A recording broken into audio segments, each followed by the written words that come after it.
سيدنا مولانا محمد وعلى آل سيدنا مولانا محمد. اللهم صل على سيدنا مولانا محمد وعلى آل سيدنا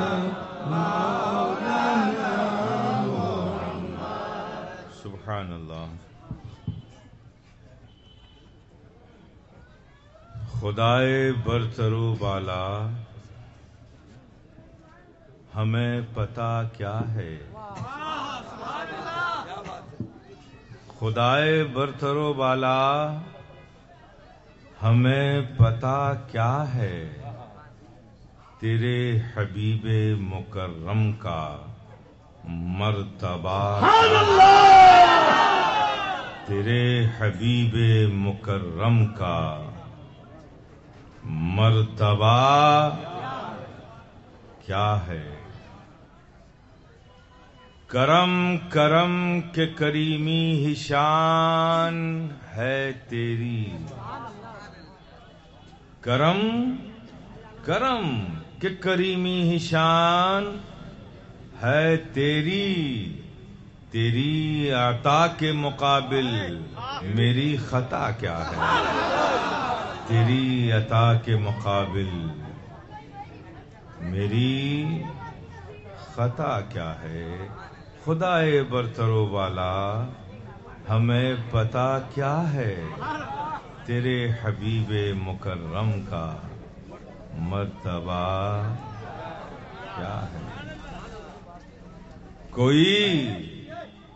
کوئی بلال سے پوچھے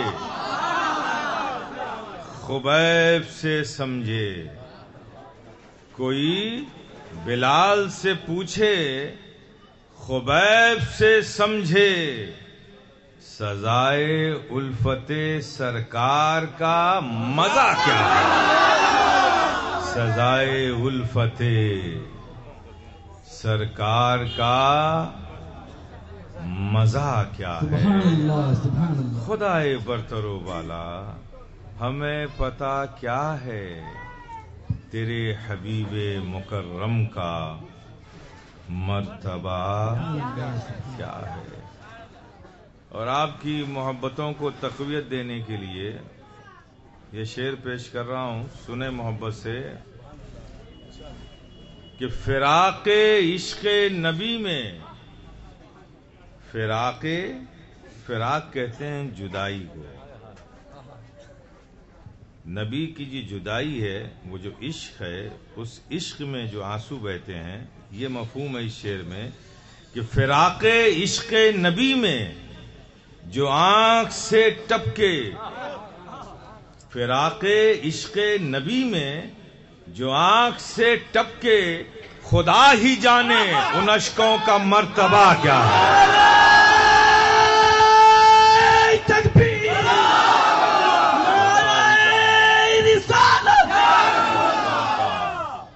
مرتبہ کیا ہے۔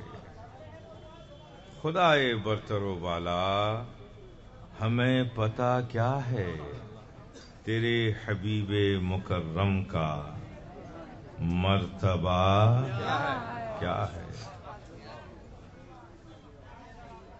اب حاصل کلام یہ شعر سنیں کہ کی محمد سے وفا،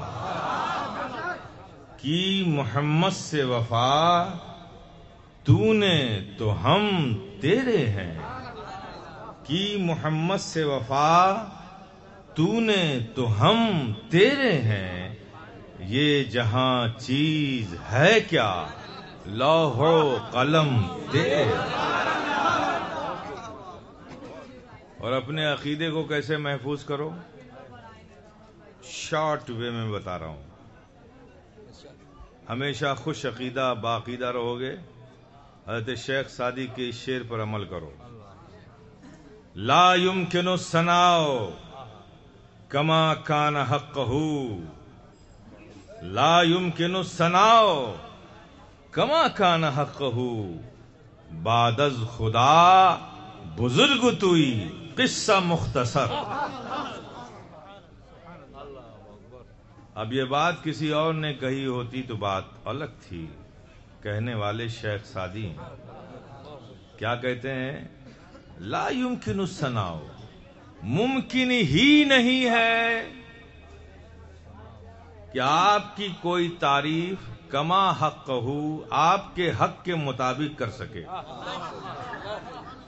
یہ نہیں کہا کہ مشکل ہے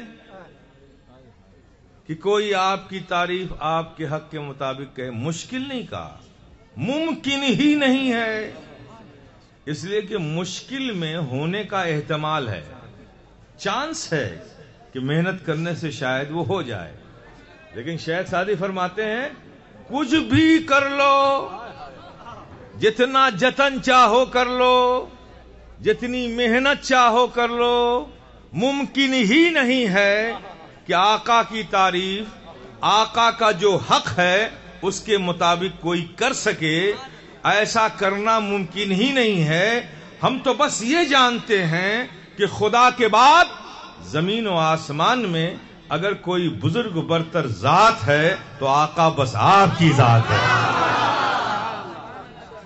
آقا آپ کی ذات ہے، آپ کی ذات ہے. اب شیخ سعدی نے یہ بات کہی ہے تو صرف محبت میں نہیں کہی ہے، کچھ دلیل بھی ہے. ممکن نہیں ہے. کیسے ممکن نہیں ہے؟ فرماتے ہیں ممکن نہیں ہے تو کوئی دلیل بھی تو ہونی چاہیے کہ ممکن کیوں نہیں ہے. کیوں نہیں ہے؟ تو میرے پیارے ایک طریقہ میں آپ کو بتاؤں. کسی کی تعریف کرنے کے لیے جیسا وہ ہے ویسی تعریف کرنے کے لیے اس کی حقیقت کو جاننا ضروری ہے کہ نہیں؟ مجھے پتا نہیں ہے کہ آپ ڈاکٹر ہیں، کہ آپ فزیشین ہیں، کہ آپ کیمسٹ ہیں، کہ آپ سرجن ہیں، کہ آپ کسان ہیں، کہ آپ دکاندار ہیں، آپ بزنس مین ہیں، آپ پروفیسر ہیں، آپ لیکچرر ہیں، آپ مدرس ہیں. آپ کیا ہیں جب مجھے پتا ہی نہیں ہے آپ کی حقیقت؟ تو پھر کامن ورڈز ہم استعمال کریں گے آپ کی تعریف میں. آپ بہت اچھے ہیں، looking you are very smart, آپ بہت اچھے لگتے ہیں دکھنے میں، آپ کی بات بڑی اچھی ہے، آپ بڑے اچھے ہیں. یہ سب کامن ورڈز کا استعمال کریں گے. لیکن جو وہ ہے جب ہمیں معلوم ہی نہیں کہ وہ کیا ہے اس کے مطابق تو تعریف نہیں ہوگی نا. تو اس کے مطابق تعریف کرنے کے لیے ضروری ہے کہ جانا جائے کہ اس کی تعریف ہم کر رہے ہیں وہ ہے کون، اس کی حقیقت کیا ہے. اب ہم نے جانا ہے کہ مولانا شہریار مفتی ہیں، عالم ہیں، یہ ہمیں معلوم ہے. اب جب مفتی شہریار کی تعریف کریں گے ہم تو کیا کہیں گے؟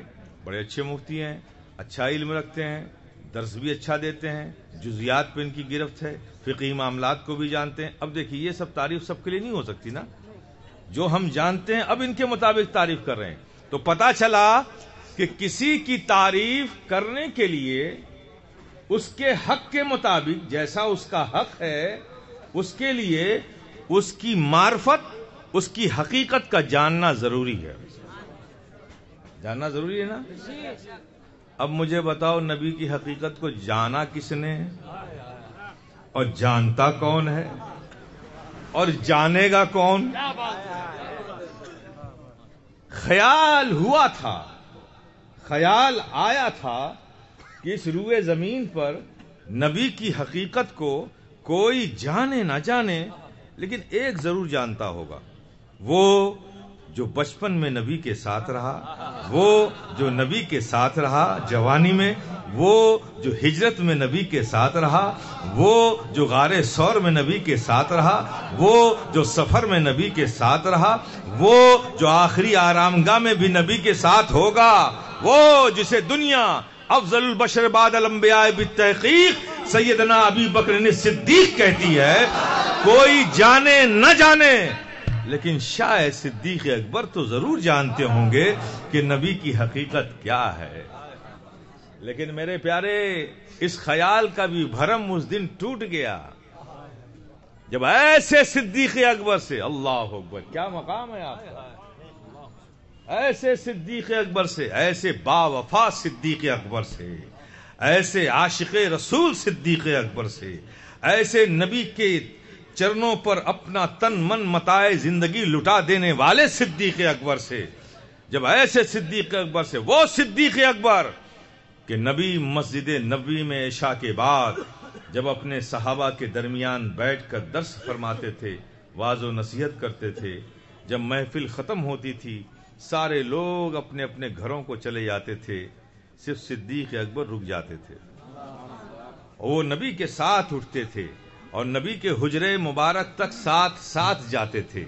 نبی جب حجرے مبارک میں اپنے دروازے سے اندر چلے جاتے تھے اور دروازہ بند ہو جاتا تھا تب بھی صدیق اکبر گھر نہیں جاتے تھے بلکہ نبی کی اسی چوکھٹ پہ سر رکھ کر سو جاتے تھے.